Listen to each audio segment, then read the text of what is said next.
I'm Mike Ryan. It's the hump day of the week. It's a Wednesday. And welcome to BNAP Today.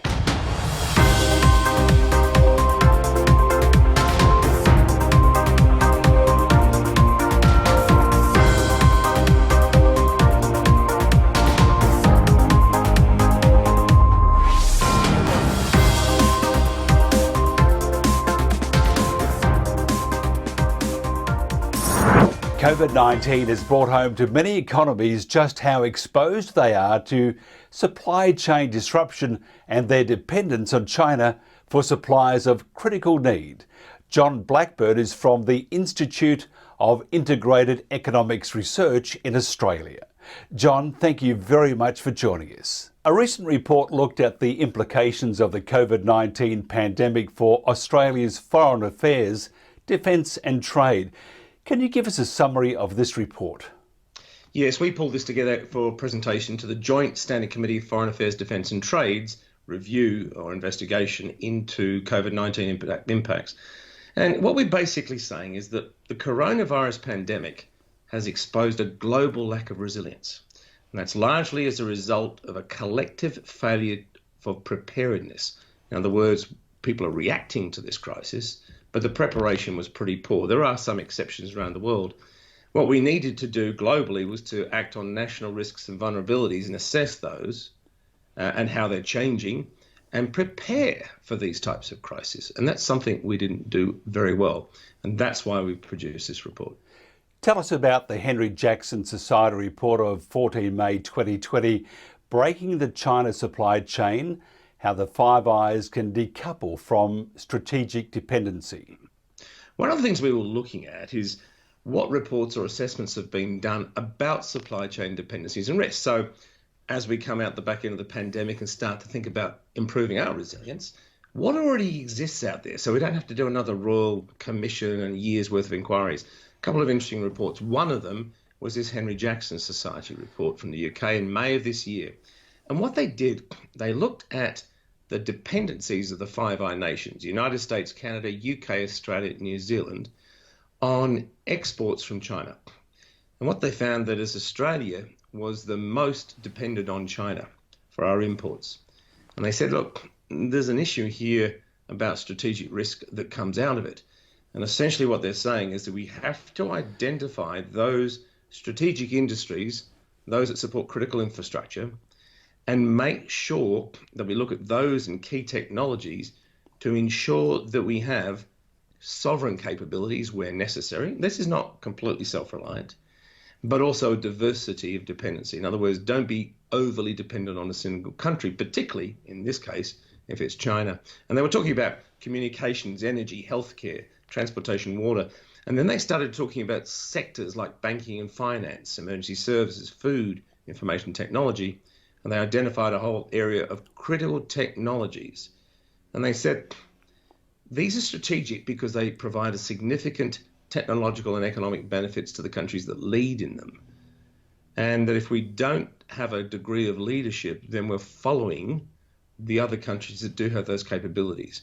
And that is a risk to our security and our sovereignty. So they had some good ideas. We've taken that as one example. And we're not just looking at China dependencies. We're trying to understand how import dependent we are on all countries and what we need to do about it. Other than Australia, to what degree are other countries in the Asia Pacific, including the US, exposed to supply chain disruption and overdependence on China? Well, again, out of this report, the US and New Zealand were part of the countries looked at there, and they've got concerns. But because of what's come to light, particularly in the pandemic, medicine supplies and medical equipment like masks and ventilators and all this sort of stuff, the Americans were looking into this in the middle of last year before the pandemic. And they said that their dependence on China for medicine and medical equipment was a national security risk because so much of their supply was coming from China. Essentially, the pharmaceutical industry and these other areas had migrated to China because of lower manufacturing production costs. But what they hadn't kept an eye on is, okay, well, how resilient is that? How secure is it if there's a problem? And as we've seen in the early stages when China's industry shut down, the flow-through effect was quite significant. And we've seen this sort of every man for themselves approach around the world, grabbing whatever masks, ventilators they can, trying to secure medicines, Americans buying up this antiviral drug of the world's supply. So they're aware of the problems, and it's a pretty common one because we've allowed market forces to take manufacturing and production to where the lowest cost is. But in a crisis, that low cost comes at a very high price. How susceptible is China to supply chain disruption? Oh, they will be. They are significant oil importers, but they've been rapidly building up their strategic oil stocks. I think they've gone from about 350, 360 million barrels, and they're heading towards 600 million barrels of oil. So they are bringing a lot of that in. But one thing that is a bit different for China, they have thousands of Chinese flag ships. So they can send their own oil tankers to the Middle East to get it or wherever they need to go. So they have the transport mechanism to deal with that. And as we're now seeing, they're stockpiling a lot more than they did in the past. Aside from strategic industries that should be protected, what is being done to protect our food, water, energy, health, education and communications from serious disruption in the face of disaster or pandemics? In a disaster case, there's a really interesting study that came from the Home Affairs Department, and they published a report back in 2019, I think it was. 2018. And they said they're looking at our vulnerability. So if a disaster comes, how vulnerable are we in all these areas? The concerning conclusion they came to in that was that the decisions that we've been taking in the past have had the impact of increasing our vulnerability, because what we weren't doing was looking at how all these systems are connected. We were dealing with things in stovepipes. So in terms of natural disasters, they concluded that we are more vulnerable than we were before and we need to do something about it. They didn't look at unnatural disasters. So unnatural disasters, the pandemic's one of those for starters, but it could be a cyber attack, it could be intentional attack on us. That was outside of their terms of reference. And in that area, we can't find an integrated risk analysis that looks at our vulnerabilities. So for example, our 90% medicine imports, there is no publicly published government assessment of how the supply chain looks, what the risks are, and we in Australia have no mandated stock levels for medicines, unlike Finland that mandates between 3 and 10 months of medicine stocks. In the case of fuels, 90% imports, and we still don't have that liquid fuel security review that was tasked on the government in 2018 that would show us what our risks are. And what really surprised me is when I did some work on this last year, we're 98% dependent on foreign-owned shipping for our trade by volume. And nobody's done a strategic level risk analysis of how that could be interrupted. So essentially, we're steaming along looking backwards and not thinking about these risks and what we'd have to do. Do any countries in the world provide good models for reducing maybe exposure in these areas? Yeah, if you look at the fuels one, we're the only IEA member country that doesn't meet stockholding requirements, but most of the others actually mandate stock levels. In Europe, there's an IEA net imports figure of 90 days, and when I was doing the reports a couple of years ago, Europe had a physical fuel stock minimum of 61 days. So other countries mandate stocks. Finland's an example. When we looked at them, they were charging about 2 cents a litre, and that was allowing them to hold fuel stocks, medicine stocks, and some food stocks, particularly in the sense of grains. So there are other countries who take a lot more conservative, precautionary approach. They're more prepared than we are. So we've been very good at reacting to the coronavirus and the great initiatives from the Prime Minister to have the federal state government work so closely together. And we've seen industry and the workforce work close together. So intensive reaction, great. But we haven't prepared for it. So that makes handling the crisis all that much more difficult. John, thank you very much. You're welcome, Mike. My pleasure. Coming up next, Amazon Prime is about to have some very serious competition.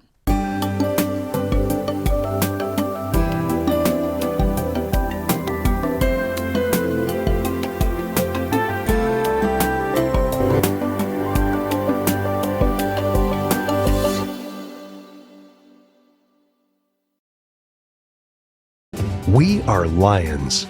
We bring hope where it's needed. We are a global force for good. Join the movement. Support causes that matter.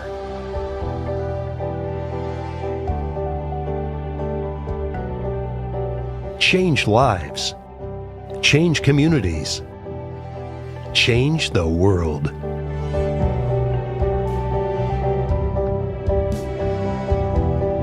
We can do more together than we can alone. Join in. Experience the joy of serving. Be part of the movement. Give back. Let's unite the world for good.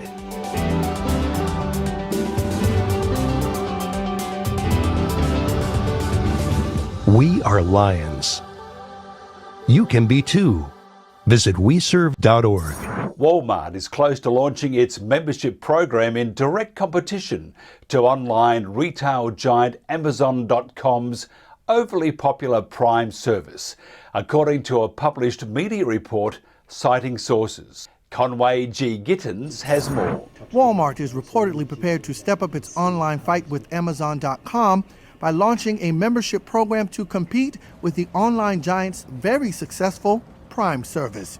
Investors are totally buying the idea and sent Walmart's stock more than 6% higher on Tuesday. The Walmart subscription service, which will be called Walmart Plus, according to reporting by tech website Recode, is due to launch later this month at $98 a year. That's about $20 cheaper than the annual fee for Amazon Prime. But how will Walmart Plus stack up when it comes to services? Customers will reportedly get same-day delivery options for groceries and other merchandise, discounts at the retailer's gas stations, and early access to deals. No word yet on whether Walmart Plus shoppers will get quicker free shipping. Right now, 2-day shipping is free for all customers spending at least $35. Walmart declined to comment on the report, but it has been making an effort to close the wide gap between its online sales and that of Amazon.com. Last quarter, it set a company record for online sales with a near 75% jump in spending on its website. And it recently announced a partnership with Canadian e-commerce firm Shopify in an attempt to capture a bigger slice of online shopping. It still has a way to go to catch up to Amazon as far as Wall Street is concerned. Amazon shares were down slightly on Tuesday, but held above the marquee $3,000 price tag, giving it a $1.5 trillion stock market valuation. Walmart's market cap is just a fraction of that at nearly $360 billion.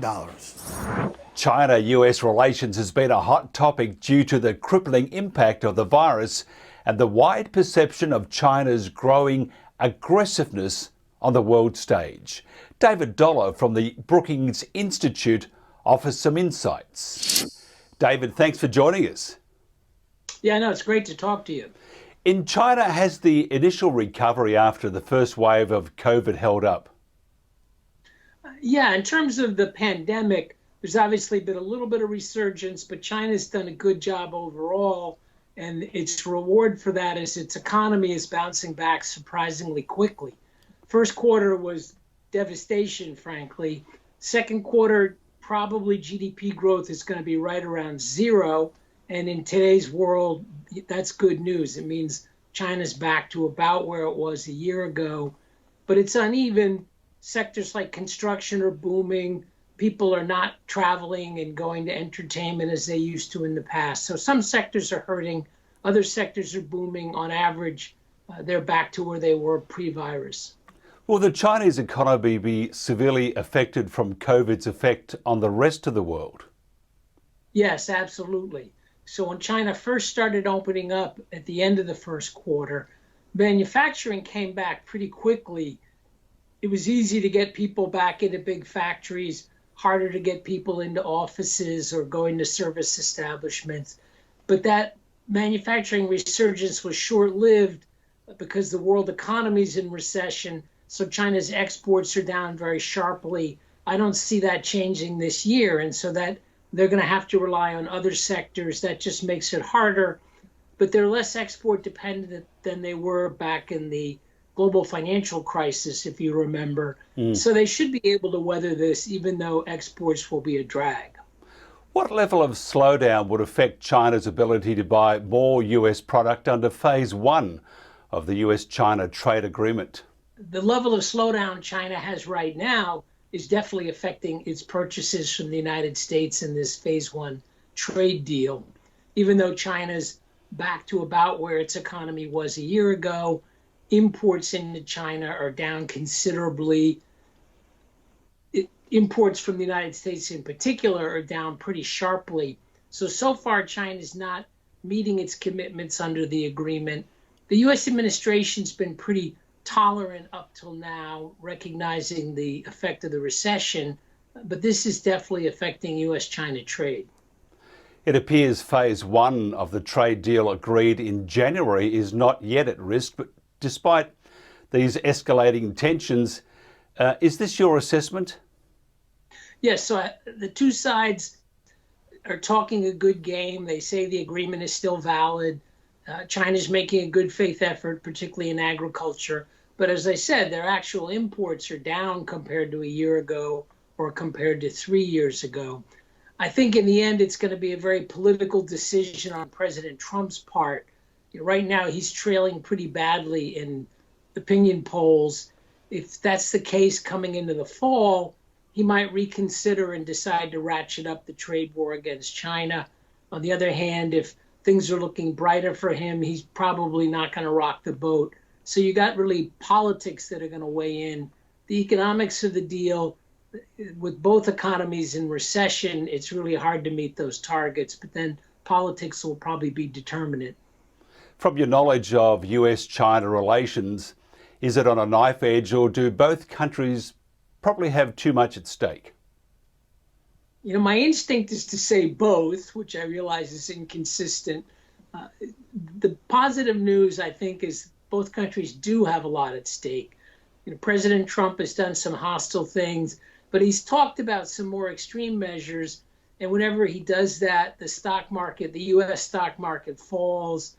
His friends in the business community tell him that the U.S. has a lot at stake in China. He tends to back away from the more extreme measures. So there really is a lot of economic activity, a lot of exchange between the U.S. and China, which creates a foundation for the relationship. But it's not a bad image to think of the two being on a knife edge, because these leaders, Xi Jinping and Donald Trump, these are proud people. They've provoked each other at times, and they react back and forth to each other's comments. So I view that as a somewhat dangerous situation. President Trump may decide that the trade deal is not working for him, ratchet up the trade war, and then the Chinese will certainly retaliate to that. So I think the world has good reason to be nervous. Will the new security law imposed on Hong Kong cause significant problems for the relationship if China is overly aggressive?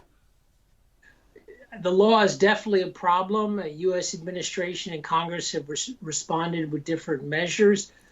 As you suggest, a lot will depend on how China implements it.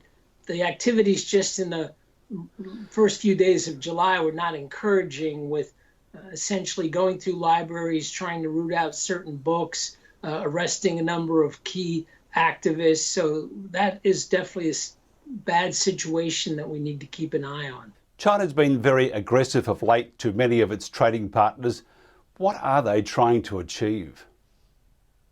Well, Australia is a good example of that, by the way, as I'm sure you're aware. I think that China was slow to respond to the coronavirus, to recognize it, publicize it, take measures. After a 2 to 3 week delay, they acted pretty forcefully, but that 2 to 3 week delay was definitely a problem for the world. So I see China as being somewhat on the defensive, a lot of anger around the world about the virus and about Chinese delay in publicizing it.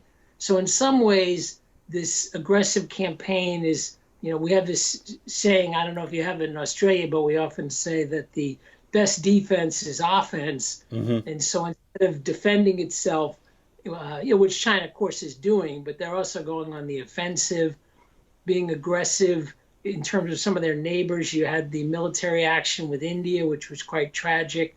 And then you've got trade actions against countries like Australia and others. So China's being pretty belligerent vis-a-vis a lot of different neighbors and partners. And I see that as a way of deflecting attention from their role in the coronavirus. Just a left field question here, David. Apologies for this. Just wondering, the conflict recently with China and India, no guns were used. They just used clubs. What was the reason for that? I believe the two sides had an agreement, not to militarize the border. I'm not an expert on this, but that's my understanding, is that they thought it was dangerous to have firearms. But it sounds like the Chinese side was armed with clubs that had nails, and that obviously involved preparation. So you can do a lot of harm in the world with instruments that are not firearms. And as I said, it's a tragic situation. I don't understand why China is ratcheting up all this tension, though. As I said, they are trying to deflect attention from their role in the coronavirus.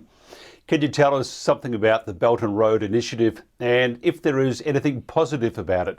Many countries are critical of it. In Australia, for example, the state of Victoria has signed up. I think actually it's a mixed picture, so I'm aware of all the criticisms. On the positive side, developing countries do need infrastructure. What the program is mostly about is China financing transport and power infrastructure, which countries need. I think the main criticisms are that it's not very transparent, and in general, the lending terms are commercial. And so a lot of developing countries are now getting into debt problems. And with the virus hitting and the global recession, we've got a lot of emerging debt crises. China's got 15 big clients in Africa, for example, and about half of them are in debt distress now, going to the IMF, trying to get bailout programs. Fortunately, China's joined with other G20 countries in calling for a moratorium on official debt payments of the poorest countries, so that's a positive. But I think the positives of the Chinese program, building infrastructure, at the moment they seem outweighed by the negatives of debt problems and lack of transparency. When a wealthy country or state signs up, I don't really think there's much in it for them, to be frank. You wouldn't want Australia to be borrowing from China for infrastructure. The terms are not very attractive. You can do much better with many other sources of financing. So we've had some examples of countries like Italy signing up, but then when you look at the details, they're not really doing anything. It's more of a political endorsement of the program. Just another left field question. I like to do this, you see, it sort of keeps me on my toes. Just the elections in the US. If, for example, Trump didn't win, what about the relationship with China from the US? Would that change? It'll certainly change. It would be naive to think that it would go back to the pre-existing situation. Obama, especially in his first term, was quite friendly to China. And I don't think China responded appropriately in terms of opening up and building the relationship. So now we're stuck with this bad situation. But under a President Biden, some good things would happen. The U.S. would rejoin multilateral initiatives like the Paris Accord. Pretty sure Biden would rejoin the Trans-Pacific Partnership. I think he would rationalize the policy toward China. He'll certainly be tough on human rights issues. So don't think of a Biden administration as being easy on China across the board. But while tough on human rights, I think probably you'd get a more free trade administration coming from this Democrat. And that would help the United States rebuild alliances and have a more multilateral approach to help dealing with China. Would there be more respect or less respect from China to the US? Do they respect Trump or do they respect him less than what should be? I think from the Chinese point of view, President Trump is complicated. They don't like the tweeting, the quick reaction, and particularly don't like some of the hostility that's come from his cabinet officials like Vice President Pence or Secretary Pompeo. So there are aspects that they don't like. Trump is frankly dismantling the U.S. alliance system, both in security and economic realms. And I think the Chinese are perfectly happy to see the U.S. security alliance is breaking down. And it's a positive for them coming from Trump. So I think Trump is a mix of positives and negatives, and a President Biden would be a mix of positive and negatives, looking at it from the Chinese point of view. Just before we wind up, tell us about your podcast. Oh, well, I host the Brookings Trade podcast. We're, trying to put out different research and ideas on international trade. My own secret agenda is to try to rebuild a bipartisan consensus in favor of free trade in the United States.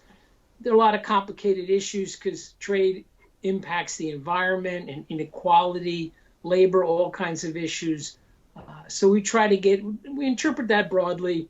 We get a mix of members of the U.S. Congress, former officials, researchers.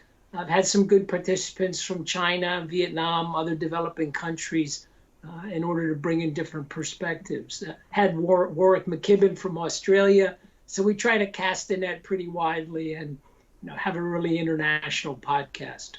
Look, David, it's been a pleasure. Hopefully we can do more of this. David Dollar, thank you very much.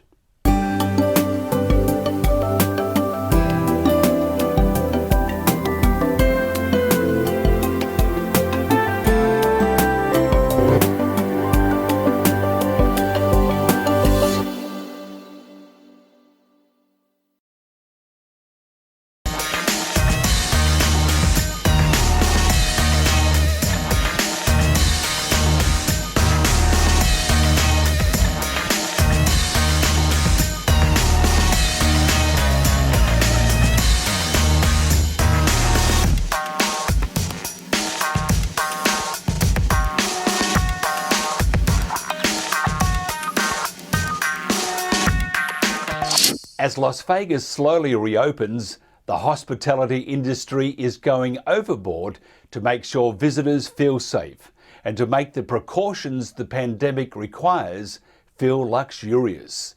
At one property, for example, a sign flashes, "Face masks are the new tan lines." Veteran broadcaster and resident Kirk Client knows only too well what the impact of COVID is having. Kirk, thanks for joining us from Las Vegas, the city that, well, it's gone to sleep. Well, it's hot, though. Look at this. This is in Fahrenheit, of course, 108 degrees. So that's about 41, almost 42 Celsius. So that's why you have to excuse the look here. Even in my fabulous palatial Vegas studio, we're approaching 40 degrees Celsius inside with the air on. So at least the heat is back as usual for the Vegas. But the aura, our summertime dynamic, I'm afraid, Mike, that's just not happening this year. Hey, what's the situation throughout Nevada and Las Vegas with new infections? Well, we're getting hundreds of cases a day. It's averaging almost 600 new cases a day. But today, as we're recording on Tuesday, July the 7th, I believe, we probably had, I think, about 800 cases today. So it's a bad situation. The governor has been practically begging people, if they want to keep the casinos open, they've got to wear the mask. You've got to wear the mask wherever you go. And some of the casinos, they have these plexiglass partitions between players in blackjack, and almost all of them have it in poker. And to me, when you go in, it almost looks like, instead of a welcoming Vegas environment, it almost looks like some kind of set you'd expect from a Stephen King movie. And I tell you what, Mike, I have been a part-time, since living full-time in Vegas, I've been a part-time degenerate gambler for the past 5 years, and proud of it. I love Nevada. It's an incredible place to be. But this COVID and the weird vibe that you've got going on in the casinos, it's done what Gamblers Anonymous could never do, outside of using up the vestiges of my free play, because it is a sin in Vegas. And I hear, though, that the food situation with the buffets, which you were Yes. you were a connoisseur of the buffets. Tell us what's happening with those. Are they still there? Yeah, I used to have abs, and then we went back to the buffets, and they're gone. They're out of here. But yeah, the regular buffets that we went to here on Vegas's second strip, called the Boulder Highway, which is an adventure. If things ever return to normal, you'll have to come check it out. But those are closed. There are a couple that are still available. The Cosmopolitan, which is a huge hotel on the Strip, it has resumed buffets, but only for brunch Sunday through Thursday. I think it's actually Thursday through Sunday. That'll set you back $36. And there you still go up and there's a server that gives you the food. And they also have what they're calling a brunch at the Wynn. It's over $50 a pop, but there it's basically unlimited servings. You actually scan the menu with what you want. There's a QR code for each item. Then the server brings it over to you and you can have unlimited servings there. The only caveat is you could only stay and eat for 2 hours. But both those out of my price range. And right now, with so many people not taking responsibility as far as wearing a mask and other social distancing, I stay away from the Strip. Normally stay away from the Strip, but now it's just a place that I, as a local, am not comfortable with. But you cannot fault the casino companies trying to stay open and trying to generate some revenue.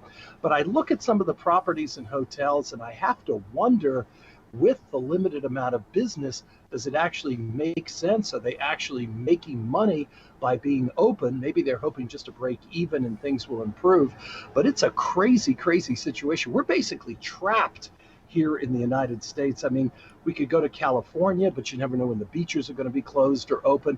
Right now, many of the states in the East have a quarantine, which I'm sure you could sneak in if you drive, much like you've got going on between New South Wales and Victoria. But if you fly, like for instance, let's say I flew from here in Las Vegas to Philadelphia, you have to supposedly quarantine for 2 weeks. So that kind of makes it difficult to plan any travel. It's so ironic that back in 2016 that Donald Trump, it was build that wall. Now, Mike, the rest of the world has a wall against us. Well, understandably so, because the no buffets, no California, no Vegas. What else is there? Tell us about Kirk, because I hear the concern in your voice with only the 2-hour limit on the buffet, which is probably just starting for you.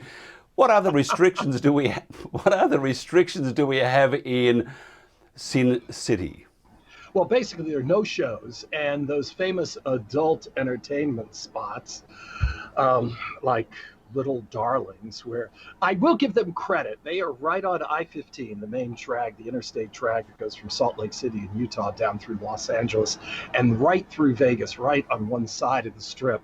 I will give them credit that they had their electronic billboard when all this started, and it went up and it said, "Uh-oh, sorry, we're closed." They tried for a while before it got too hot to have drive-through strip club, where you drive up and they do, instead of a lap dance, I guess a car window dance, but that didn't work out. They're still closed, and of course there are no shows. We had Cirque Du Soleil, which had six shows on the Strip. That has gone bankrupt. What a lot of people don't know is they're actually a Canadian company. Their headquarters in Montreal, but of course, no place had more shows than here in Vegas. They have shows around the world, and now the company has gone bankrupt. There's some amazing performers. I've met some of them, and I'm like, how can you get your body to do that? I mean, how is that possible? But 1,300 of them laid off here in Vegas, and there's really no sign of when they're going to get back to work. It's kind of a similar situation in Broadway, because Broadway dark for the rest of the year in New York, and I'm just not seeing shows come back anytime soon. They've got the buskers, folks assigned to circles in downtown Las Vegas. They've got some of those folks, and they can be interesting at times, but it's kind of like the sheen has come off the city from now. I'm about as hardcore a gamer as you can get, and when you keep me out of the casinos, that's telling. But there still are a lot of people, especially got to get out of California. If you're stuck in a $1,000 a month 1-bedroom apartment in Burbank, yeah, Vegas still sounds pretty good right about now. That's for sure. You mentioned the drive-through strip joints. Yeah. I suppose that's the advantage of, and there are so many convertibles, so that's the advantage of having a convertible. But I've got to ask you though. I have to ask you what about because Vegas, not only do you have a great domestic market, Right. or you also have a very strong international market. Everybody in the world knows Las Vegas. So how is it really feeling it with the lack of international visitors? It is tough. I mean, we have in Vegas, or I should say we had in Vegas, we had nonstop flights to places you wouldn't think of. Nonstop Vegas, Tel Aviv, Israel. Yes, you can do that. Nonstop Seoul, Korea, nonstop Beijing, nonstop Shanghai. Where is the nonstop to Australia? I don't think that'll be happening now for a while. But yeah, the overseas market, especially the Chinese market, incredibly important to Las Vegas. And that is now all shut down. And it's not just the strip hotels and the gaming and the shows that take place there. It's some of the peripheral markets. For instance, Best Buy, the big consumer electronics retailer. One of the stores nearest the strip, it's on what's called Maryland Parkway, they probably did 40 to 50% of their business was international because people would come up from Brazil, especially interestingly enough, South America, Brazil, Argentina. That store had a tremendous amount of business simply because the prices for the computer electronics are lower here than they are back home. It was amazing sometimes as people would buy like printers. I've seen it's like, how do you even ship it that home? But all of that business is shut down, especially with the situation in Brazil. Interesting to see their president now, Bolsonaro, come down with COVID-19. But all of that business that they were getting from not just South America, but throughout the entire world for not just Best Buy, but other retail establishments, gone. And that includes the big fashion show mall, which is this huge upscale shopping mall. The shops at Caesar's Palace with some of the highest name brands, Louis Vuitton, Gucci, and so many more, Cartier. That business has really dried up. What about the future for Vegas? It's while COVID's here, there is really probably no future for anything really, because it's open, shut, open, shut. Yeah. Once we get through this, and they say we will, jury's out on that one, do you think Vegas will ever get back to being the same? Well, Vegas has a way of redeveloping and reinventing itself. It looked pretty bad back in 2009, 2010. We had the real estate crash. We had houses there that would sell for, say, $500,000-600,000. Somebody come in 2007, buy a house for $500,000. Uh-oh, wake up January 1st, 2010. That same house maybe going to get you $200,000. So we had houses depreciate over a 2-year period, probably about 50%. Vegas and Orlando, the two hardest hit markets in the United States, we had completely recovered from that. And right now the housing market is still maintaining. So people believe in Vegas, and you got to believe that Vegas will recover. But the number of casinos, Vegas, let's do the whole state. The whole state of Nevada prior to this had 476 casinos. Now, a lot of them really tiny places, maybe one table out in the middle of nowhere, Wendover, Ely, or Winnemucca. But many of these have not reopened. And I'm looking at a lot of places that I used to haunt. For instance, my two favorite locals casinos, Dives. They haven't opened. At least they haven't opened their table games, meaning blackjack, craps, roulette. So it's a long road back. And every day is just a new adventure. And of course, Las Vegas right now, the whole nation dealing with very high unemployment. In Las Vegas, the number one thing we don't like to be number one in, the highest unemployment rate in the United States right now, looking at over 25%. It's really sad. The world, I feel, is really sad. But what gives me a great pleasure is that you've dressed up for us today. That's what they wear in Vegas, and you need now to after you've done all this, we can pop down to the pool and swim with your ducks and geese and 17 dogs. Absolutely, we have our own little mini oasis here. It's cooled down since we've been. Mike, you cooled it off since we've been chatting. It's cooled from 108 to 106 Fahrenheit. Good job, as Donald would say. Donald Trump would go. Yeah. Kirk Clyde, thank you very much. Always a pleasure anytime. Stay warm in Australia and throughout the Southern Hemisphere. A big show today. So until Friday, be safe and be kind. I'm Mike Ryan.